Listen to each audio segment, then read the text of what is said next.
अस्सलाम वालेकुम। आज हम बना रहे हैं करेले गोश्त। मेरा ख़्याल है कि ये हर किसी की बहुत ज़्यादा फ़ेवरेट और मज़ेदार बनने वाली डिश है। तो हम बनाना स्टार्ट करते हैं। सबसे पहले हम करेलों को अच्छी तरह से धोकर काट लेंगे। कटिंग आप अपनी चॉइस के मुताबिक काट सकते हैं, जिस तरह की आपको कटिंग अच्छी लगती है आप बिल्कुल वैसी काटें। तो जी ये बारीक-बारीक मैंने कट कर लिए थे। थोड़ा-सा इनको नमक लगा के तो रख देना है। नहीं भी लगाएँगे तो डोंट वरी, कोई मसला नहीं है। लेकिन अगर लगा लेंगे तो थोड़ा पानी इनका एक्स्ट्रा निकल जाएगा। तो जी हमने इनको अच्छी तरह से धोना है और उसके बाद हमने इसको फ्राई कर लेना है।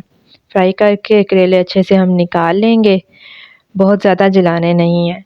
तो मीडियम आग के ऊपर आपने ये करेले फ्राई करने हैं। उसके बाद उसी घी में हम चिकन डाल देंगे और चिकन को भी फ्राई कर लेंगे। अच्छा, कुछ लोग जो हैं वो प्याज के साथ इसको फ्राई करते हैं। प्याज के साथ चिकन अच्छा फ्राई नहीं होता, यानी कि इसके ऊपर एक लेयर नहीं आती। ठीक है, तो मैं अक्सर कहती हूँ कि जब भी किसी वेजिटेबल में भी आप चिकन को ऐड करें ना, तो उसको फ्राई ज़्यादा घी में करें, क्योंकि उसके ऊपर एक लेयर आ जाती है अलहदा से फ्राई करने से। तो चिकन फ्राई करने के बाद हम एक अलहदा सेपरेट कढ़ाई लेंगे, उसमें हम प्याज 2 दरमियाने साइज़ के लेंगे। उनको आपने ब्राउन करना है, बहुत ज़्यादा फ्राई नहीं करना, लाइट पिंक फ्राई करना है आपने, क्योंकि करेले में घुला हुआ मसाला नहीं अच्छा लगता।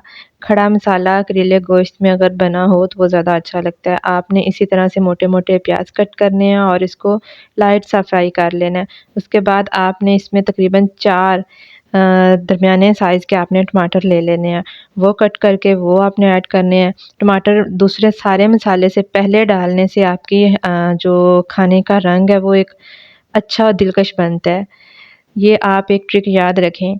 किसी भी अगर आपने सालन का रंग अच्छा बनाना है, खुश ज़ायक़ा बनाना है, तो उसको आपने टमाटर प्याज़ के बाद डाल के इसको थोड़ा-सा फ्राई किया करें। उससे टमाटर का रंग सारी हांडी में चला जाता है और वो बहुत ही अच्छा ज़ायक़ा और अच्छा कलर आता है। फिर हम इसमें तकरीबन 1 चम्मच अदरक और लहसुन की पेस्ट ऐड करेंगे और उसके बाद कुछ स्पाइसेस जिनमें कनौर क्यूब्स है और थोड़ा-सा चिकन पाउडर है, हल्दी है, सुर्ख़ मिर्च के बीज हैं और नमक है। ये सब चीज़ें आप अपने टेस्ट के अकॉर्डिंग इनमें ऐड कर दें। तो अगर आप चाहते हैं कि मैं आपको सेपरेट से बताऊँ तो आप मुझे ज़रूर बताएँ, तो मैं आपको कमेंट्स में उसमें डिस्क्रिप्शन में ज़रूर लिख दूँगी इनके तमाम इंग्रीडिएंट्स।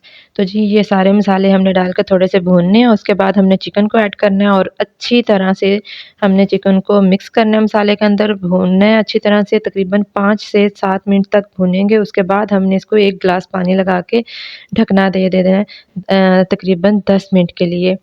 तो उससे हमारा जो चिकन है वो अच्छी तरह से गल जाएगा।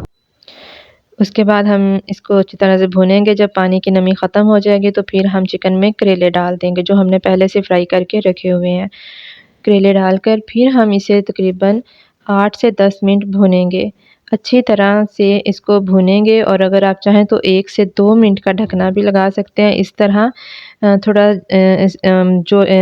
करेले का और जो गोश्त का ज़ायक़ा ना वो एक-दूसरे के अंदर एनहांस हो जाता है, अच्छी तरह से आ जाता है। उसके बाद हम इसमें दही शामिल कर देंगे। इस पॉइंट पे आप क्रीम भी मिक्स कर सकते हैं।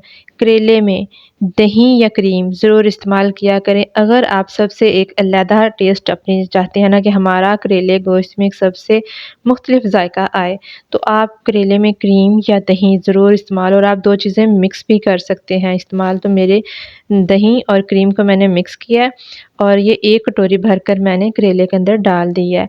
अच्छा, ये सब डालने के बाद आपने ढकना-ढुकना नहीं लगाना। इसको बस आपने तेज़ आग करके भून लेना है।